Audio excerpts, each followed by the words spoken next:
Hadirin dipersilakan duduk.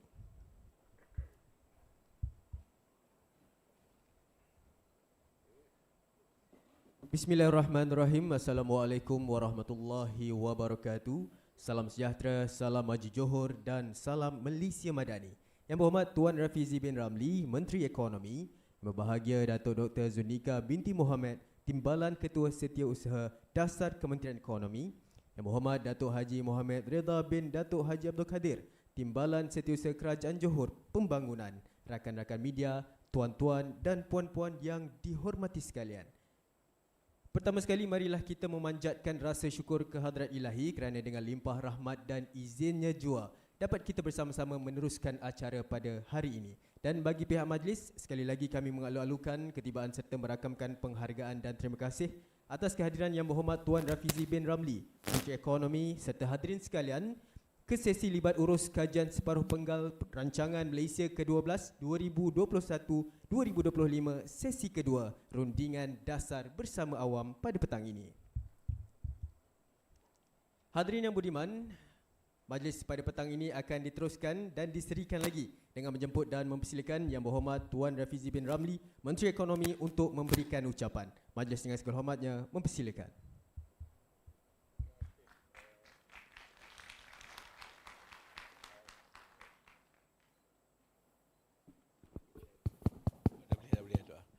Dah okey. Terima kasih saudara Pengerusi Majlis. Saya tak ada ucapan.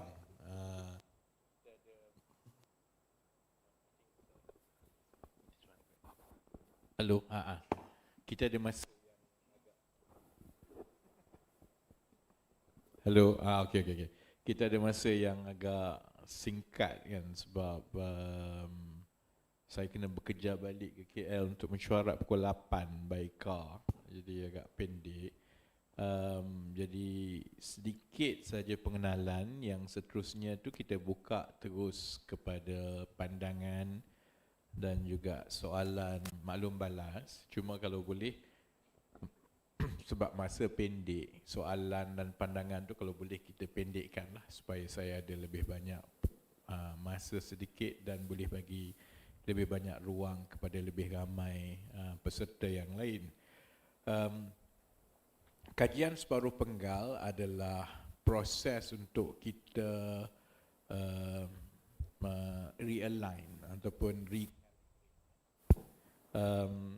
program dan juga perancangan ekonomi kerajaan di pertengahan. Kita ada rancangan 5 tahun. Sekarang kita dalam rancangan Malaysia ke-12 untuk tahun 21 sampai 2025. Jadi kita di pertengahan, kita berbaki 2 tahun supaya ada perkara yang kita boleh semak, ada yang bagus, ada tak bagus, ada yang perlu dibaiki, ada yang perlu diubah dan sebagainya lah.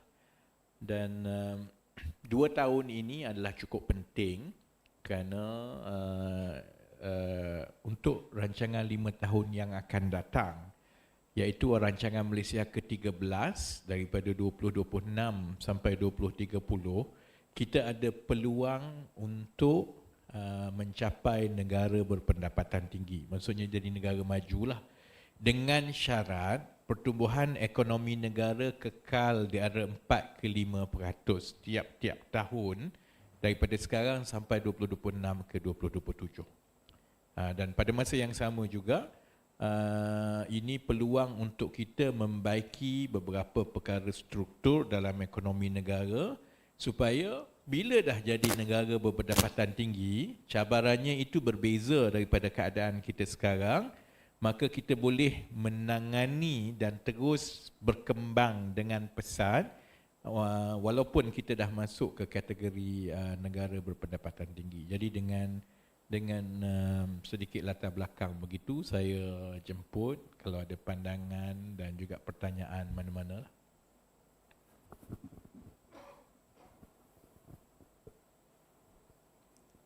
Jadi persilakan buat, yes, silakan the mic.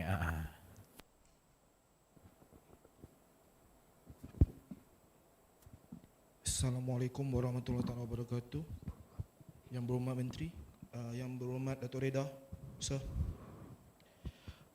Untuk pengetahuan Wahai Muhammad Menteri, kebanyakan waktunya Johor is being left out.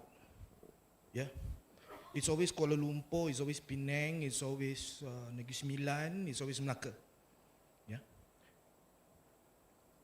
What is the plan that is being implemented currently? Because looking at the situation, our infrastructure is not getting any better. And population-wise, Johor is always being left out with only 1.9 million population compared to Kuala Lumpur, which is 13 million. Yeah. So our PPP, purchasing power parity, is not as strong as Kuala Lumpur. Yeah. And making things worse, looking at the situation where we have to embrace the 3.5 to $1 purchasing. Our competition is very simple, Yang Berhormat Menteri. Saya daripada Pelabuhan Tanjung Pelepas. Our competition is not West Port, North Port, Penang Port. Our competition directly is Singapore Port. Now looking at the situation, Singapore punya economy, 43% of the economy of the country, which is one of the richest state in the world, is based on port. The whole country is actually a free zone. Yeah. And what is the economic sense that you want to can we bring in the business? expedite so that there are more? I understand where you're coming from, sir. What is our movement RMK 12 in terms of bringing in the infrastructure to evolve, to make us better compared to Port Klang, compared to make Johor better? I don't see any changes for the past 8 years, sir. Thank you. A few more questions. Okay.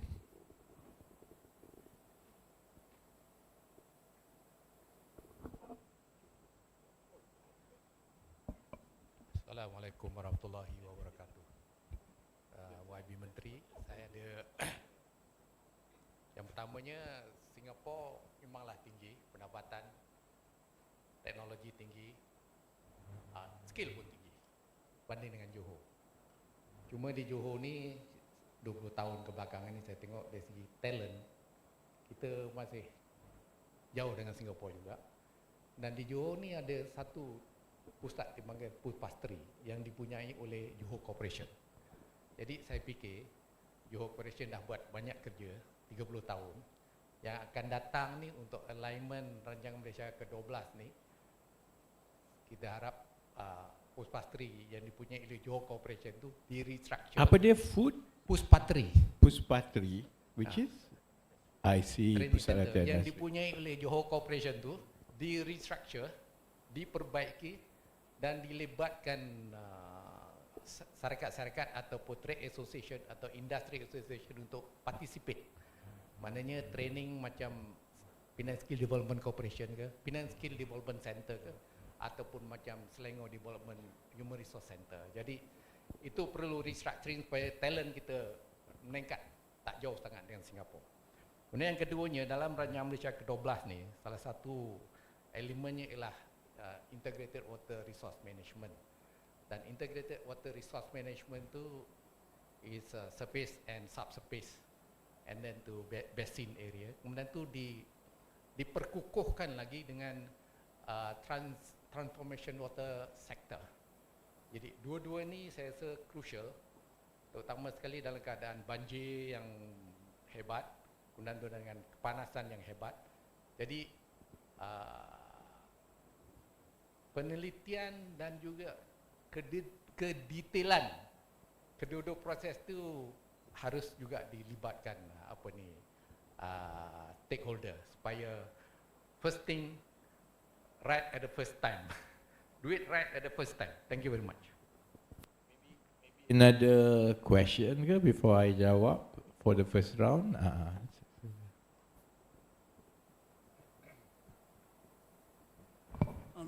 Minister Economy, I think that is we must focus what's the niche of Johor. The problem is Johor government has a lot of agency, but all the agencies are very bureaucratic. They are not actually interested in the economy. I'm from the SME. Whenever we want to approach the agency for economy, nobody know how to guide you. Nobody will give you the answer. I don't know, Minister of Economy. You are not like Singapore. Right from office boy to the top, everybody understand economy. Here, Johor, you got a lot of policy, but the implementation is go all haywire. So people like SME like us, I want to approach the agency. You have idea, have business, $1 billion idea, but they are not interested. They're only interested in FDI. That's why the niche area we have, we don't know how to tackle the agriculture, which is Singapore need very badly. We can do it. We got plenty of land. Why government don't implement? Why don't give land to us? We want to lease. Tak boleh. Please look into it. The niche point of Johor that we have the Singapore need. Okay, maybe I answer dulu the first round kan. So the first question tadi pasal ports. Johor actually receive one of the highest federal allocations every year. Last year 4.5 billion. So if you compare to per capita lah, maksudnya compare dengan how much federal allocation by the number of population, outside negeri-negeri paling miskin, which is Kelantan, Terengganu, Kedah, Sabah, Sarawak, Johor is actually, I think, the highest. So it's not true kalau nak kata compare dengan Selangor, Pulau Pinang. The difference is this: Selangor, Penang, and KL, being the center of industry all those years, they were the beneficiary of earlier investments. But in terms of the focus now, Johor actually gets a lot more, and the next few years of big investments pun either public or private, Johor always get more. And I've explained kepada tadi Menteri Besar pun ada, Datuk Ridha pun ada, dan juga pimpinan penjawat awam Kajian Negeri. It's not so much about negeri ni lagi bagus dari negeri itu, because we understand that Johor will continue to be one of the biggest economic drivers in the country. And because of that, the allocation too will continue, and most importantly, some of the key sectors that we want to focus that offer higher value, Johor has more potential than other states. So, you know, I don't think there's any disagreement about that. On ports infrastructure, Johor punya ports ni privately owned. Jadi, I don't really get. Yalah, I'm trying to understand. Unless we are suggesting that governments put money into privately held ports, that's not how it works. Kan? Jadi pelabuhan itu is dilihat kepada keperluan masing-masing. Ada pelabuhan yang dimiliki oleh kerajaan, that one proses dia begitulah. Kalau ada keperluan, ada naik taraf, ada debottlenecking, expansion, then it will go through the budgetary process. Tapi for privately owned infrastructure, then it's privately owned infrastructure lah. And so I think that's the case di dalam keadaan di Johor when it comes to ports lah. Kan? So I don't think it's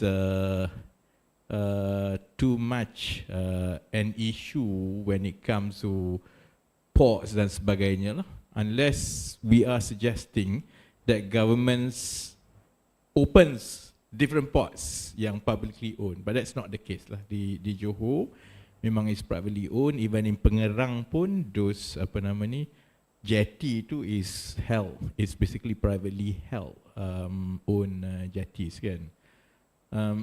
Second question tadi, in terms of training kan, the direction, in fact instruction has been given supaya we move away from supply driven training cara dulu. Maksudnya ada universiti, ada technical training, kita buat syllabus, benda orang tunggu, orang masuk, and then we deploy kan. To the demand driven, maksudnya we work very closely with the industry.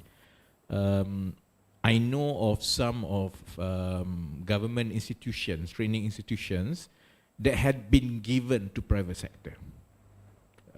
Because we understand enough that we require very close involvement of the industry, because the pace which skills develops year after year memang so much faster than the pace that we revise the syllabus. And nowadays training moves away from classroom based, more on the job, and training is done on bite size. It's no longer, classroom. Kan. Jadi in terms of policy, that is the policy, correct. But of course, the issue is how quickly this can take off lah kan. Sebab kita ada model, contohnya macam Penang Skill Development Center. What we are looking at the Kementerian Ekonomi is how to bring this type of training, which is demand-driven training and upskilling, and scale it up at the national level, at the national scale. We've run a pilot test. Basically, hello, I have battery got lah. It's okay. It's under a program called Academy in Industry, meaning that government incentivized industry to train this. Government provide some incentive for trainees to go to training based on the requirements and syllabus by the industry, which is very different from what we used to have. We used to have, you pergi ke vocational ke, you pergi kan, and then dia belajar, habis tu baru dia cari kerja, lepas tu tak ada yang sesuai. Now, because there is a demand daripada industri, cuma we just need to match, but for that to happen, government incentivize lah. What we are looking at now is how to scale up, and we have to decide how much the government can allocate for that, so that then you can scale it up at the national. And I think in the next few years, hopefully, more and more industry takes up this opportunity to train and hire, rather than basically wait for the products to come out of training institutions, and then you find this gap between what you need, the skills you need for them to do, dengan the skill that is provided. So hopefully, looking at maybe announcing some kind of national level training incentive, we are looking at it, hopefully budget announcement and so on. But directionally, yes, that's the instruction that has been given to training institute, to government departments dan sebagainya. Third question is, is about how the being very business friendly. And I mean, we get this comment everywhere, not just in Johor lah, basically generally Malaysia lah. The comments are efficiency, implementation, and so on. In sectors where we feel the regulation has to be improved, the key sectors, the process partly has been done and is ongoing. I mean, I know I keep talking about renewables, but the speed that we had debottleneck renewables regulation is one of the fastest in the region. Government has reversed the export ban, contohnya. We have allowed for self-contained RE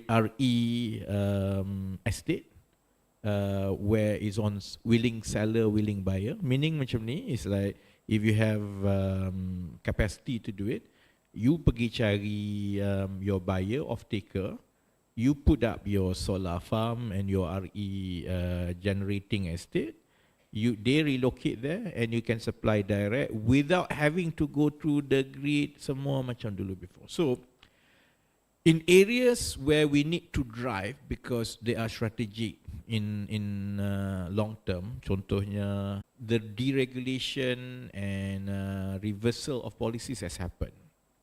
Some industry is easier than others. In food production, for example, I think we are going to invite for RFP very quickly for private sector. Government has lands.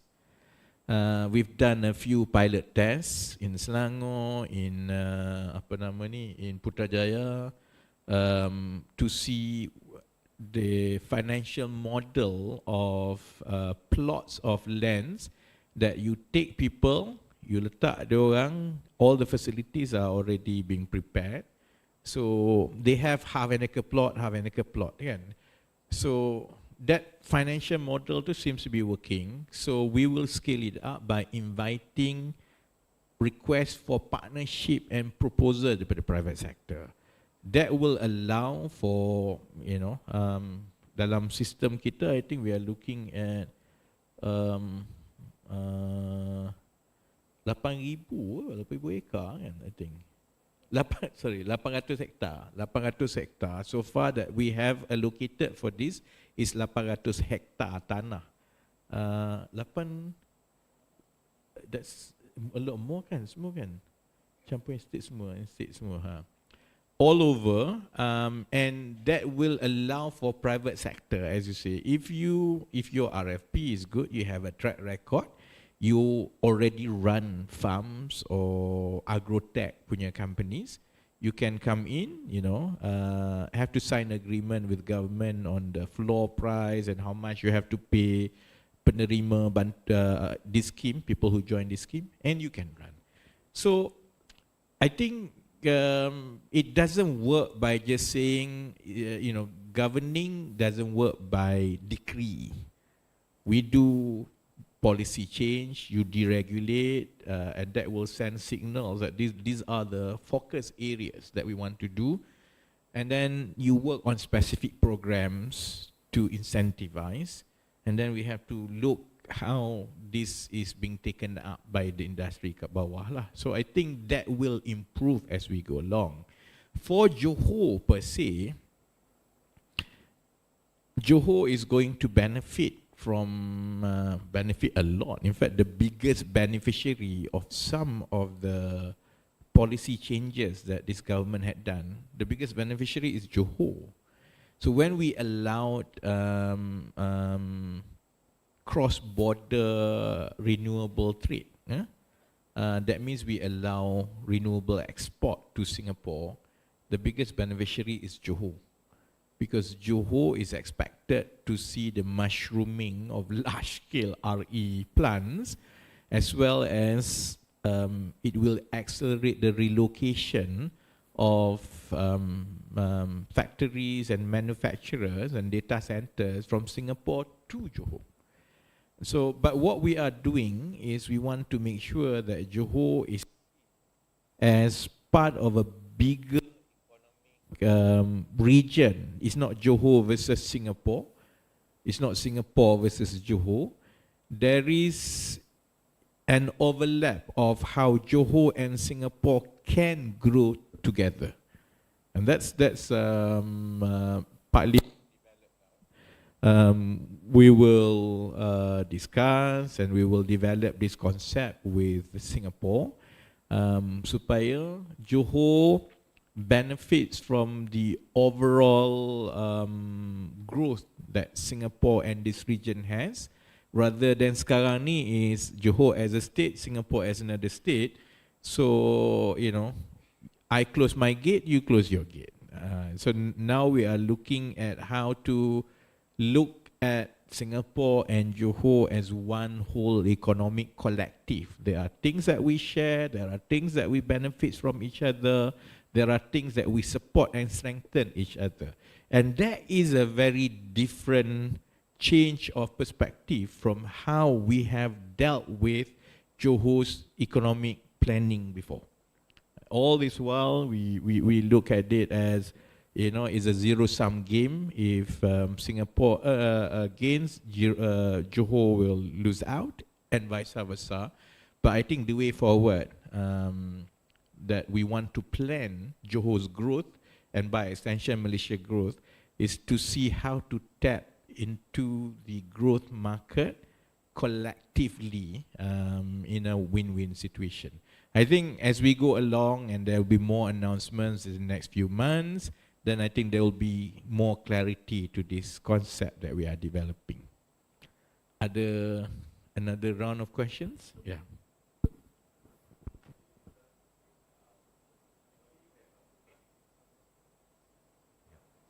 Okay.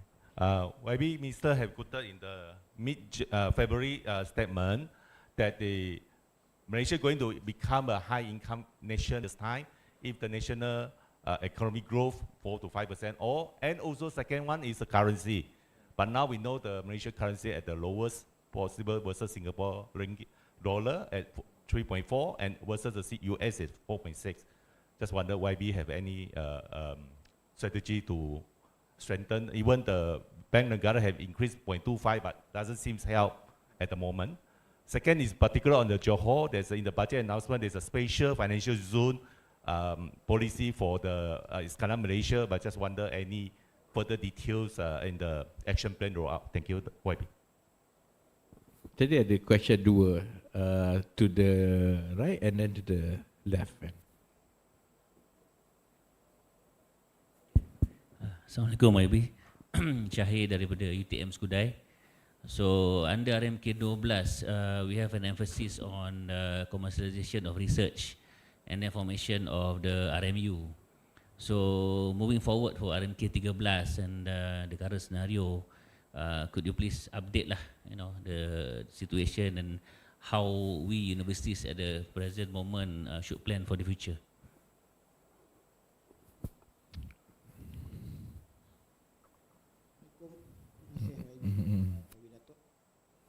Saya daripada NGO. Jadi soalan saya pun banyak NGO yang gaya dia soalan.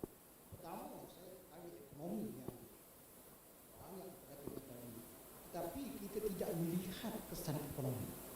Apakah kita mengatakan jurang pendapatan tinggi ini? Jadi bagaimana langkah kita nak mengatasi jurang kumpulan berpendapatan tinggi nak menjadi negara maju? Sedangkan sekarang pun kita terlalu banyak jurang.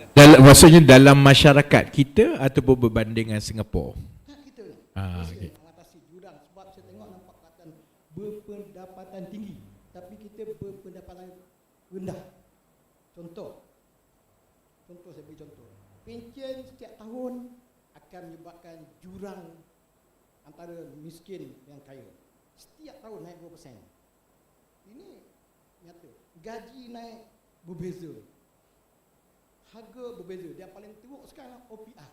OPR naik akan memiskinkan peminjam-peminjam yang berpendapatan rendah. Apa makna kita sebut ekonomi? Yang lain teruk, ekonomi rosak, sosial rosak, ekonomi pun jatuh. Itu untuk orang NGO bercakap. Terima kasih. Okay, let me take the ada satu lagi ya. Assalamualaikum warahmatullahi wabarakatuh. Saya Syaril. So a very quick one. So this more my opinion and also maybe a quick questions. So when we talk about economy, so my question is more towards culture-based economy. Is it an exercise from the government to look at strengthening the whole ecosystem?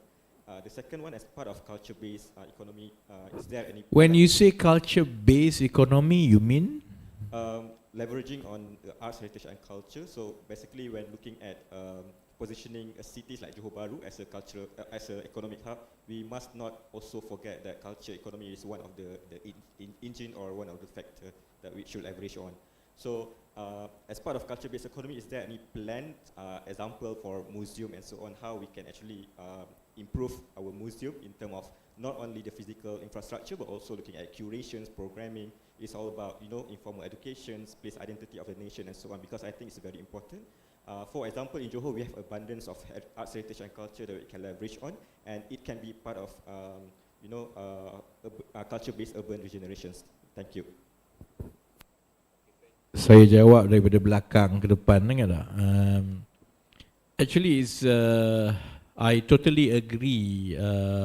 When you talk about economic activities out of arts and culture because Johor has a lot of potential to tap into tourist arrival from Singapore, not necessarily just from Singapore, but people who go to Singapore, by right they should come to Johor juga, because Singapore is small, there's not many things there kan. Cuma what we are struggling now, Johor and some other parts of Malaysia, is that we don't have enough tourism products. So say for example I come from London, Singapore kan, I spend like 2 days, I dah tengok Singapore semua. Unless there are really attractive tourist products in Johor, I will not be compelled to extend my visit another 2 days to Johor.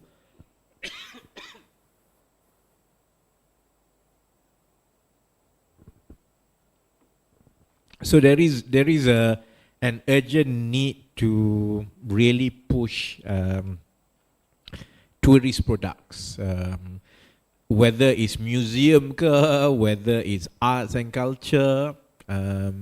Johor, more than other parts of Malaysia, actually needs to rev that up. Of course, we'll be looking at what's Ministry of Tourism's Arts and Culture's planning, their budget and so on, but we also want to look at how we can incentivize and get more private sectors involvement and investment into creating tourism products, because it is one of big potential, and that's the bit that I was explaining before, that we have to look at Johor as part of a wider economic region, not a state.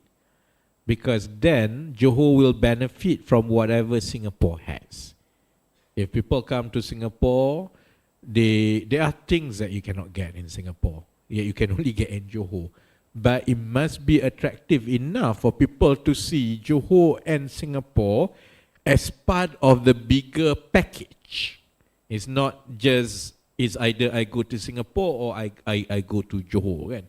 If you talk to your counterparts in Singapore now ataupun tourists, the issue is always, well, there's not much that I can do. Dulu adalah one big round of investments in Johor. You have Legoland and a few others, and it's sort of the plateau kan.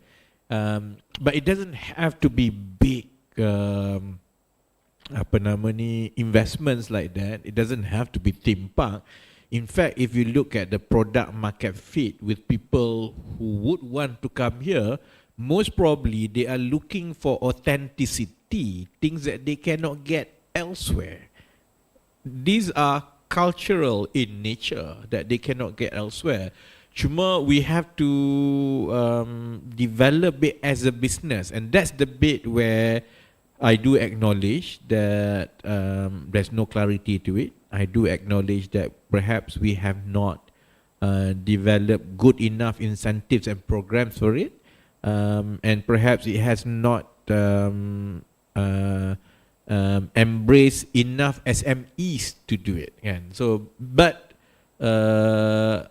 it's well recognized. Now is about macam mana kita nak coordinate dengan state governments, dengan agency, dengan federal agency, to encourage a lot more of the private sector to produce and to create these tourism products, and that will allow us to work closer with our partners in Singapore to make sure that tourism ni extend beyond the borders. It's actually Johor-Singapore, Singapore-Johor type of experience. It's not Singapore and then dot or Johor dot. And so the infrastructure for that are being looked at. Contohnya to increase ease of movement, to add a lot more mode of movements, not just yang kita ada sekarang ni. But dia juga depends on how vibrant is your tourism scene is in Johor lah. Orang punya soalan yang kedua tadi is basically, the disconnect between what is the economy and what the people on the ground feels, kan. So this has always been a challenge in Malaysia because there's a big disconnect between the headlines numbers dengan apa yang orang bawah rasa, kan. Sebab itu, contohnya, saya berbalik daripada Qatar Economic Forum. Malaysia semua orang tabik, kata ini ekonomi yang cukup baik. Pertumbuhan suku pertama 5.7%. Inflasi 3.3%. Tapi sebab memanglah di negara lain susahlah nak dapat yang macam tu. Sebenarnya kalau pertumbuhan tinggi 5%, inflasi 9%. Because when growth is high, usually it's very inflationary in nature. Ataupun the opposite is that inflation tinggi, growth tak tinggi, kan. Tapi jadi di mata kasar dari segi pertumbuhan ekonomi dan inflasi semata-mata, memang betul. In that sense, secara konvensional, ekonomi baik, kan. Tapi kita ada beberapa masalah struktur dalam masyarakat. Struktur yang pertama ialah masalah gaji. Sebab itu kalau masa sesi Libat Urus dengan pimpinan Kerajaan Negeri Johor tadi, kan, kami tunjukkan satu perkara, iaitu dalam perancangan ekonomi negara, kita ada sasaran yang perlu dicapai dari segi nisbah hasil ekonomi yang diterjemah kepada gaji dan pampasan gaji kepada rakyat berbanding dengan hasil ekonomi yang dihasilkan. They call it CE lah, compensation for employee, kan. Malaysia 36%, Singapura 38%, negara-negara yang maju ni dia sampai 40-50% lah. Jadi kita memang lagi rendah lah, kan. Sasaran kita ialah kita nak sampai 40%. Okey, tapi Malaysia ada lagi besar masalah. Bukan saja dari segi kek ekonomi itu tidak sampai seperti yang kita kehendaki dalam bentuk pampasan gaji kepada rakyat. 36% tu sebenarnya jurang di antara yang gaji tinggi dan yang rendah ni besar sangat. Jadi ini memang masalah struktur yang kita perlu perbetulkan, kerana sebab itu rakyat akan kata tak ada makna pertumbuhan ekonomi ke apa ni, dia tak sampai kat aku, which is true, because the cake tu dia lagi banyak kepada yang ke atas tu gaji besar. Sebab itu kita ada senario yang gaji boleh jadi juta-juta tapi gaji yang kat bawah 2-3 ribu contohnya, kan. Okey, perkara ini selama ini dilihat sebagai kuasa pasaran semata-mata, kan. Jadi beberapa dasar yang kerajaan terdahulu dah buat pun, yang negara kita berubah, memang ada membantu sedikit sebanyak dari segi gaji, tapi dia hanya untuk gaji minima.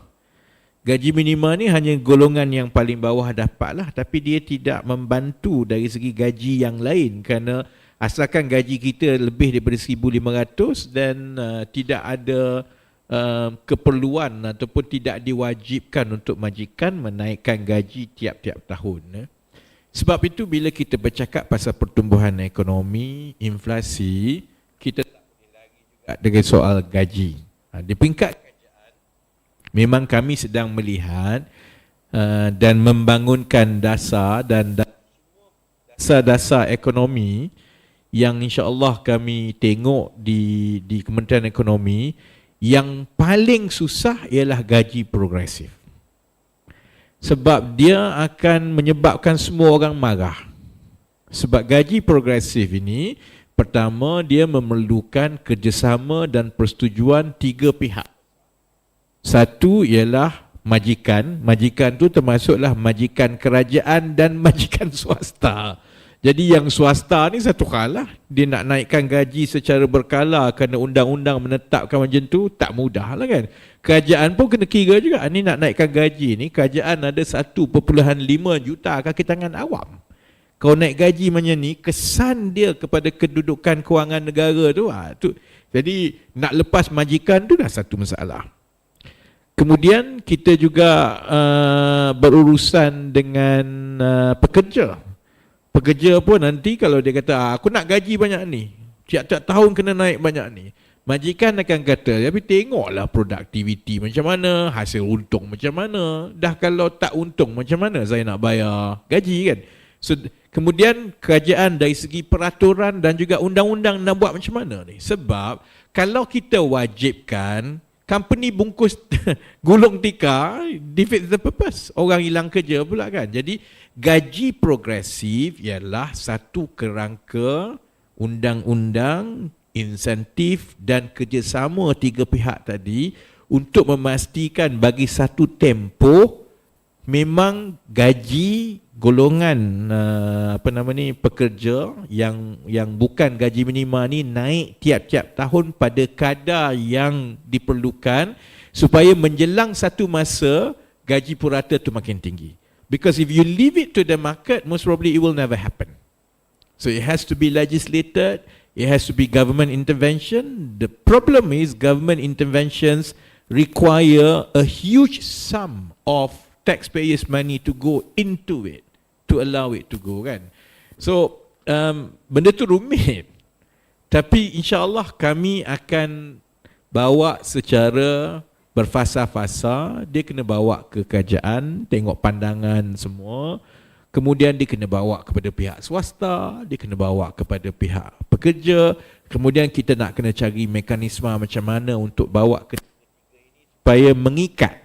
Kalau kita kata kena naik gaji banyak ni tiap-tiap tahun, kalau tak buat jadi apa kan. So semua perkara ini memang sedang dilihat dan insya-Allah sebab tu saya memang dah sebut pun kepada pihak media bahawa kita sedang melihat gaji progresif. Tapi saya juga boleh sebut dalam semua perkara yang kami usahakan dan kami tengok dasar, yang paling rumit adalah gaji progresif. But we have to do it. Cuma yang kita tak tahu ialah how long it will take, fasa dia macam mana. But I personally believe, and is a mission that I put on myself, that we have to start talking about mechanism for gaji progresif. Because bila kita ada itu, jadi inflasi dan sebagainya ni dia tak terlalu menekan rakyat seperti sebelum ini. Sebelum ini dia menekan ni kerana naik barang sikit je, gaji dia rendah. Jadi it takes so much more portion of the monthly income compared to inflasi 3.3% tapi gaji 20% lebih tinggi daripada yang ada sekarang ni. Disposable income dia lebih besar. Sekarang ni disposable dia kecil. One dia naik sikit je, the strain is real to Malaysian household kan. So we have to manage both ways. We have to manage inflation, we have to manage progressive wage. But itu juga yang pentingnya untuk kita fokus kepada industri-industri strategik yang akan meningkatkan peluang pekerjaan dan aktiviti ekonomi bernilai tinggi. Sebab kalau contohnya, saya bagi contoh bila kita laksanakan gaji minima, kita ada banyak masalah lah kerana banyak syarikat-syarikat kecil akan memohon kepada kerajaan pengecualian. Sebab kalau dia kata, kalau saya mula bayar 1,500 kepada ni, saya bankrupt lah. So kerajaan pilih, nak saya bankrupt ke ataupun nak bagi saya pelepasan. So government has always been in that situation, and it will continue to be like that every time we talk about salary, so long as we don't gradually increase the level of high value content of our economy.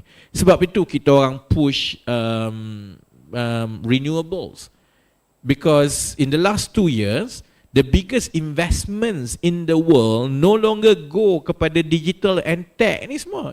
It went to renewables.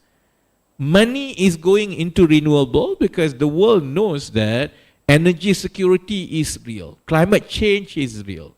So most of the more high level science and technology and innovation, a lot of it revolves around renewable. That's why we want to put Malaysia as a leading regional player in energy transition, because when that happens, It starts here, it creates the industry here, and then as more and more countries become more serious about energy transition in this region, we are the reference points. We provide services and know-how to other countries in this region, kan? Jadi semua ini bang, dia berlaku sebahagiannya melalui dasar, sebahagiannya melalui hala tuju yang jelas, sebahagiannya dengan bekerjasama dan bergaduh dengan stakeholders.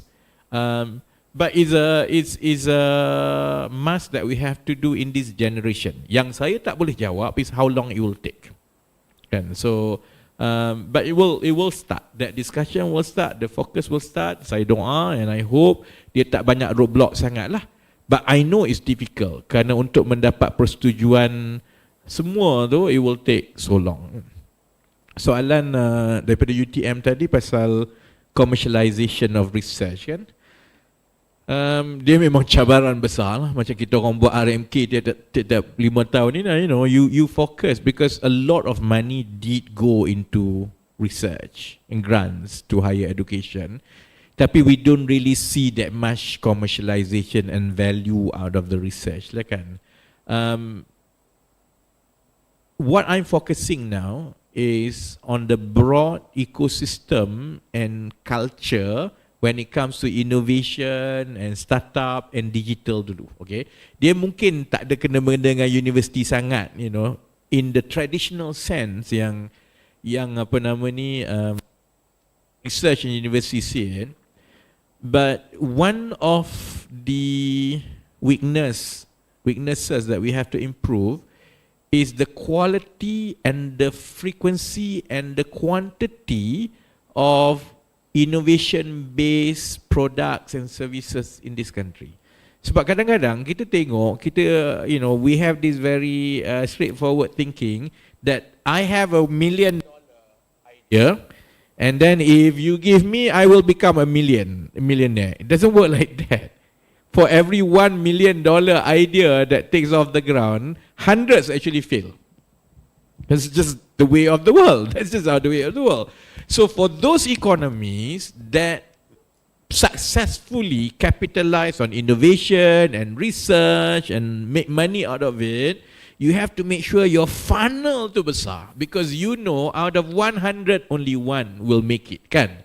So that's why now we are focusing on mainstreaming innovation, making sure that people feel they can do it, understanding innovation society, while we fix the ecosystem yang ada sekarang. You know, I'm trying to consolidate secara keseluruhan semua agensi yang ada yang berkaitan dengan research, innovation semua ni, so that we work and streamline everything towards a single window policy.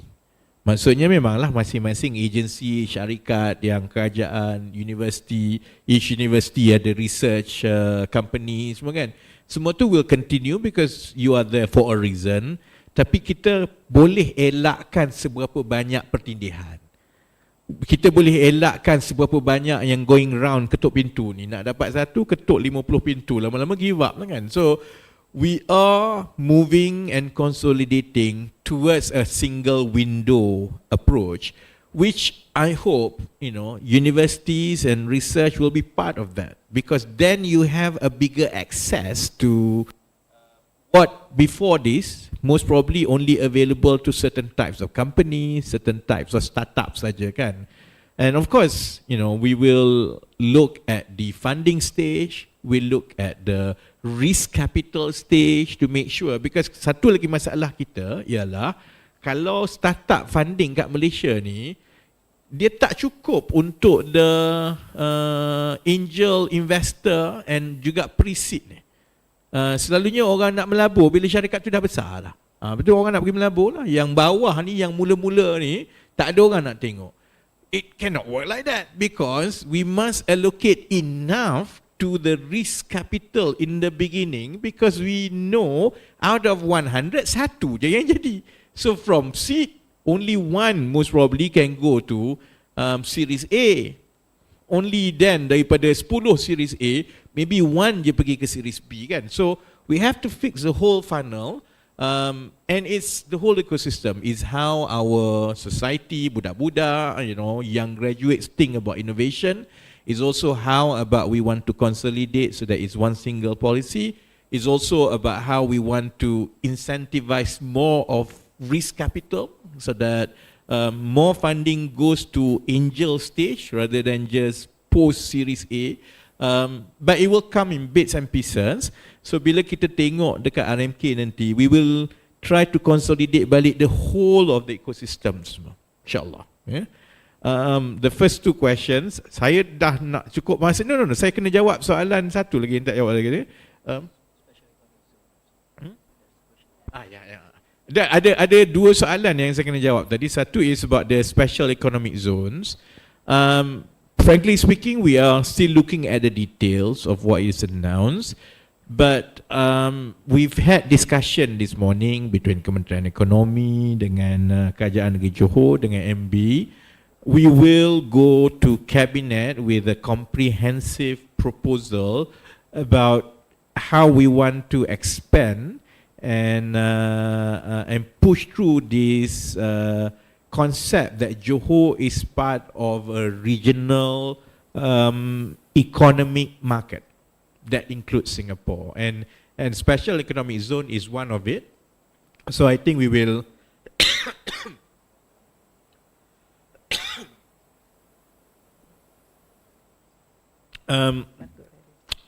I know Singapore has some ideas about special economic zone. So we will start the bilateral discussion about how to develop it comprehensively from there.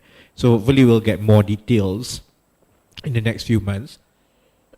Your question on high income economy and ringgit.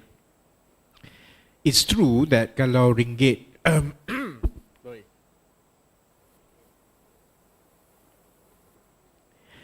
kalau ringgit continue to weaken because the threshold for high income nation ni, the gross national income per capita changes year by year, and World Bank will basically tengok the whole world and say, okay, this year this is a threshold, okay, and it's in dollar.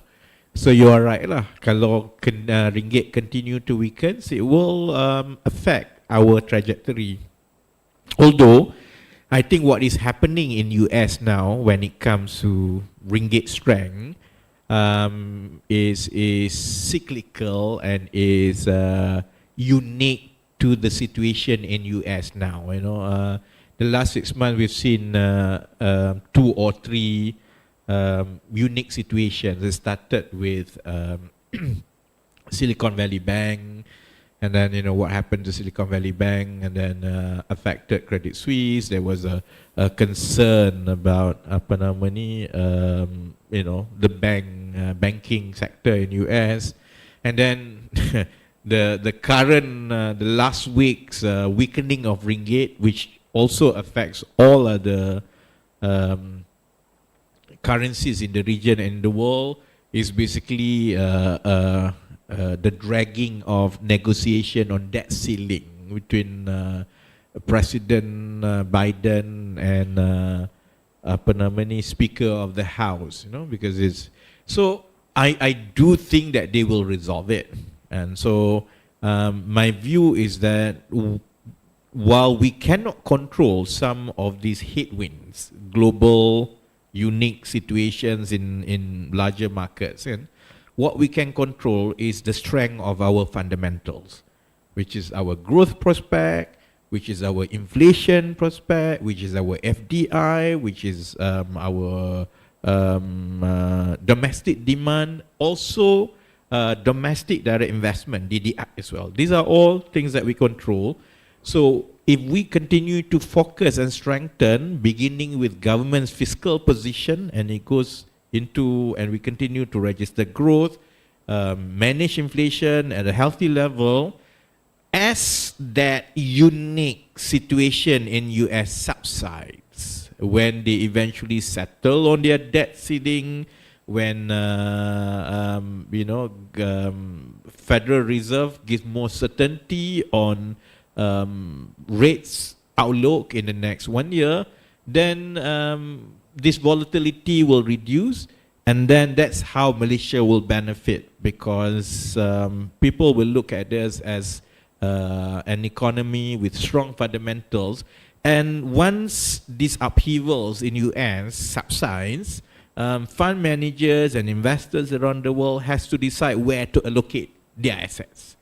And Malaysia, with our growth prospect, with our fundamental, with our low inflation, certainly is a good nation to put the money.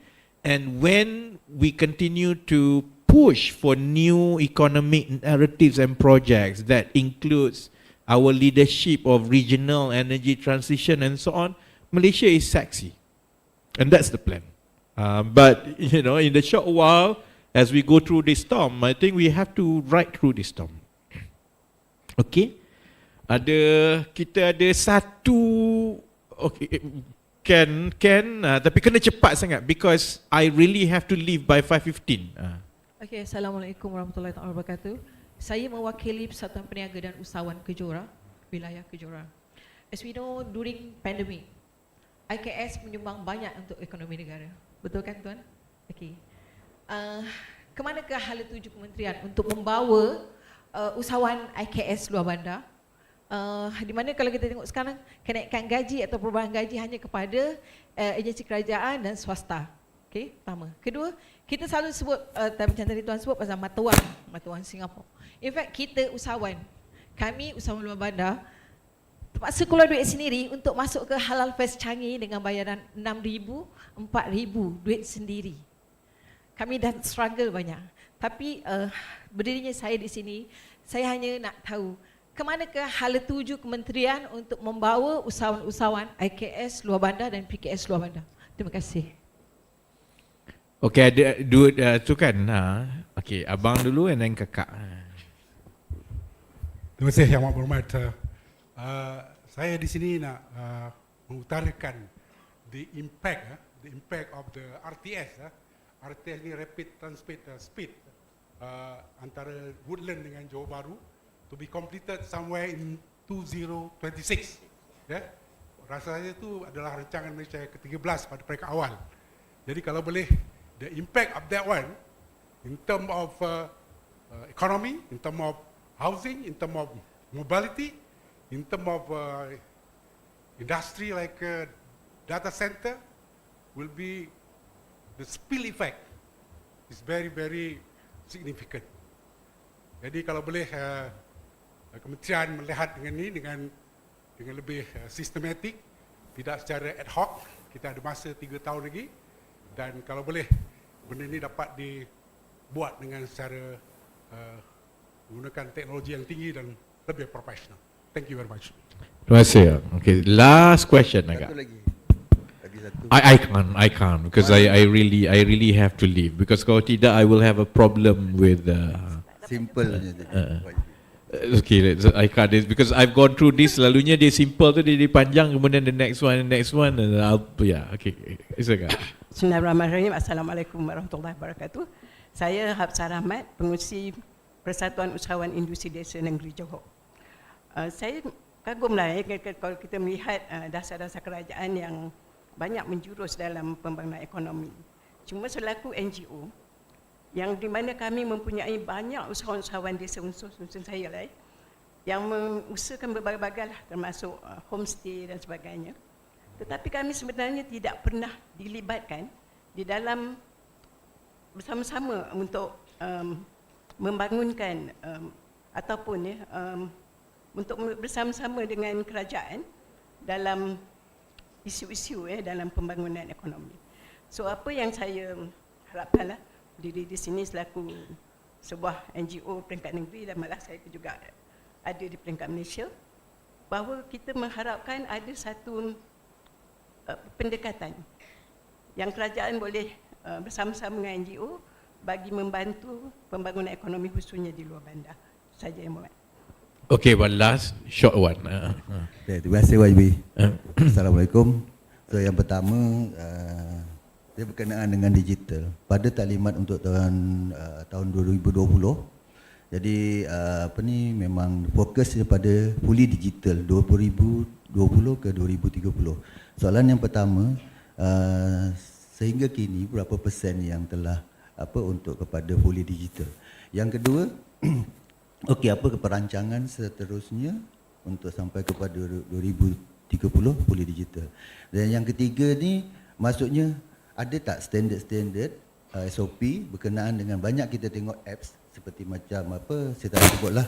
So yang mana yang mengenakan persen, fee dan persen. Jadi kalau kita tengok, saya dapati daripada sahabat-sahabat saya yang berniaga, yang mana kalau kata harga barangan dia RM40, dia hanya dapat tinggal RM30. So jadi maksudnya dekat situ, daripada dia nak menggunakan sistem tu, jadi dia terus tak ada sistem pasal banyak sangat persen. Jadi adakah standard-standard persen-persen yang boleh dikenakan kepada pengusaha apps tadi tu kepada pengguna? Itu. Terima kasih YB.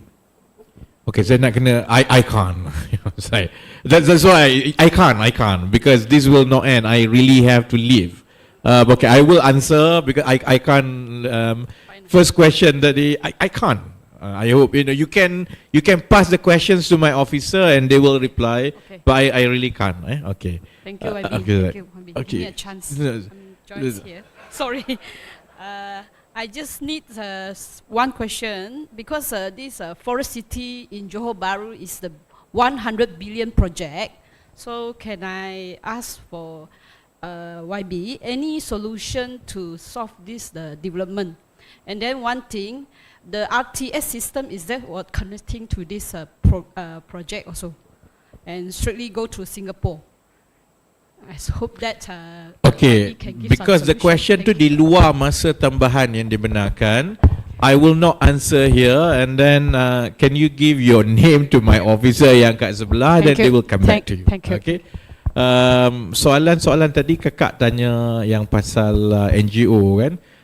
Saya terima, memang sebaiknya I think kita akan cuba pastikan more engagement with stakeholders kan? Sebab kita pun nak pastikan the gap tu antara apa yang kajian buat, sebab kadang-kadang rancangan tu bagus tapi sambutan dia tu dia ada jurang di bawah. So the more we talk, the more we listen, the more kita boleh pastikan dasar tu right size kan? Tadi akak tanya pasal apa nama ni PKS. Okay, keadaan kita di Malaysia ni kan, daripada 1.2 juta syarikat yang kita ada, sebenarnya hanya 2% saja syarikat besar. 2% lagi adalah syarikat sederhana. 20% syarikat kecil. And 75% ni ialah syarikat mikro. Syarikat mikro ni maksudnya 5 orang ke bawah lah, dan pendapatan dia kurang daripada 10,000 kan. Jadi kalau akak tanya apa sebenarnya perancangan kan, keutamaan kami lah kan di Kementerian Ekonomi bila kita rancang dasar dan juga program ni ialah macam mana untuk kita bina skala. Jadi kerajaan jabatan yang lain itu memang dah ada macam-macam usaha lah, membantu usahawan yang kecil, tekun ada, sini semua ada. Tapi setakat ini ekosistem ini, sementara ia membantu usahawan-usahawan, dia tidak membantu dari segi struktur ekonomi kita. Kerana kita perlu pastikan bahawa syarikat yang sederhana tu jadi syarikat besar. Syarikat yang kecil jadi sederhana, yang mikro jadi syarikat kan. Jadi tumpuan kami dan melalui beberapa agensi, dan yang ini pun sama, kami akan umumkan secara berperingkat-peringkat. Tumpuan kami ialah macam mana kita membentuk program-program yang boleh menggabungkan dan memudahkan peniaga-peniaga membina skala mereka. Jadi selama ni bila kita cakap pasal PKS ni, orang ingat bantuan kewangan lah, dia kadang-kadang dia ingat macam mana pemasaran lah kan. But one sector ataupun one approach yang kita tak betul-betul perhalusi ialah macam mana penggabungan untuk dapat skala.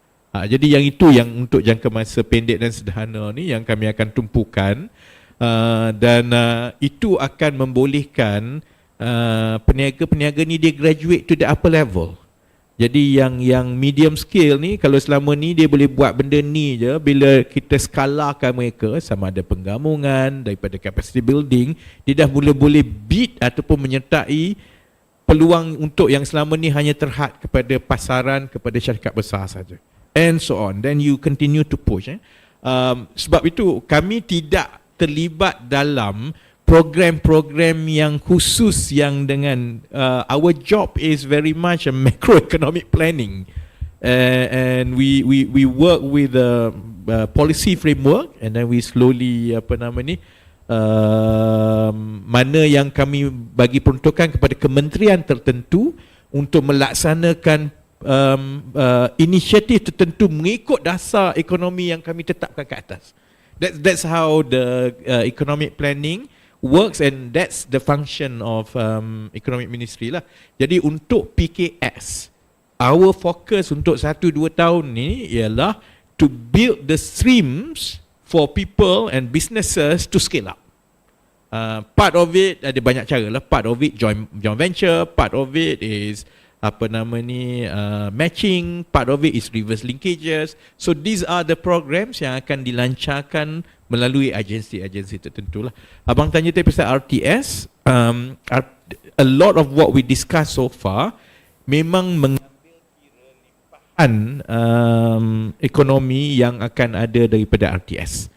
Jadi kalau ikut unjuran sekarang ni pun, RTS itu pun bila dia berfungsi sepenuhnya, insya-Allah jangan ada delay 2026, yang itu insya-Allah itu pun masih lagi belum cukup untuk menampung pergerakan keluar masuk Johor ke Singapura. Maksudnya limpahan ekonomi itu memang kita tahu akan berlaku. Jadi sebab itu kita tak nak Johor jadi semata-mata sebagai orang kata backdoor atau backyard kepada Singapura. We want it to be part and parcel of the whole economic region. Ada perkara yang hanya boleh didapati di Johor yang Singapura akan bergantung kepadanya, dan kita juga ada perkara yang kita akan benefit daripada Singapura lah kan.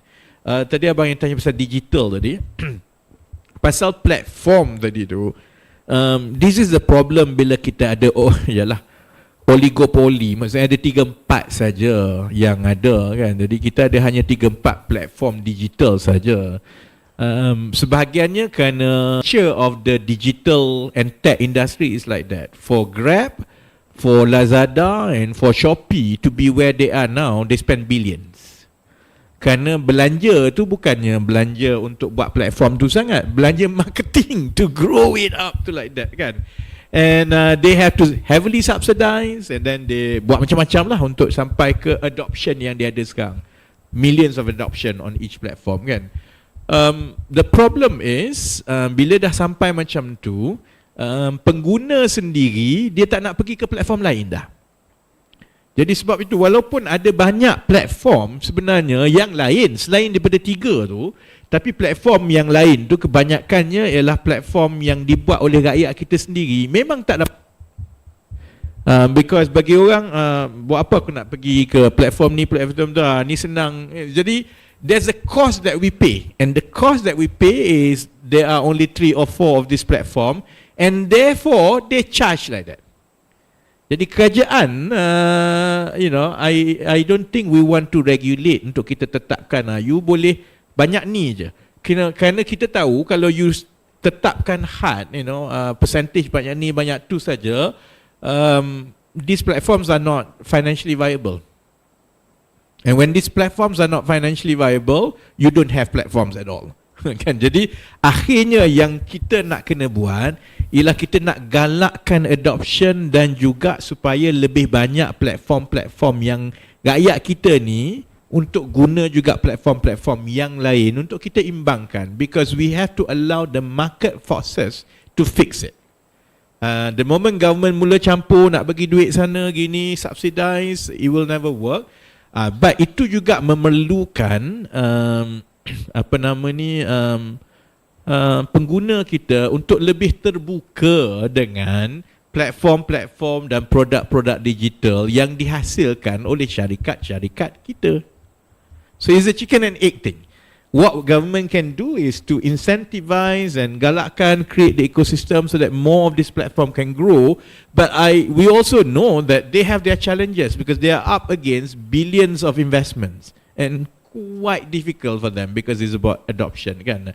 But saya sedia faham dan sedia maklum kan that market problem tu, but I prefer to deal with it through market forces and not to intervene and mula regulate platform Shopee semua ni, nanti satu hal pula lah kan. So as it is.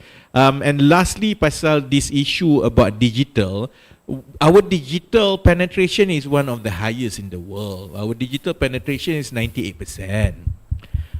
Jadi Malaysia ni kalau nak ikutnya antara terbaik lah internet coverage semua kan. So the issue now is no longer about whether you are digitalized ke tidak. The issue is what digital content adoption do you have. So contohnya SME kita walaupun dia pakai internet tapi dia tak pakai productivity platforms. Many things are still manual. Billing maybe are still manual. Kan, jadi yang kita nak tumpukan ialah supaya kita gerakkan ekonomi kita, baik pengguna, baik syarikat, supaya mereka lebih menggunakan produk digital kerana ini akan menawarkan productivity yang so it's good for the businesses because it's higher productivity. It's also good for the tech because then it spurs up innovation and more demand for local tech digital solutions and products. So thank you very much. I really have to go because selain daripada saya kena sepatutnya bertolak 5.30, saya juga kena pergi ke toilet. Terima kasih. Majlis sekali lagi merakamkan ucapan ribuan terima kasih.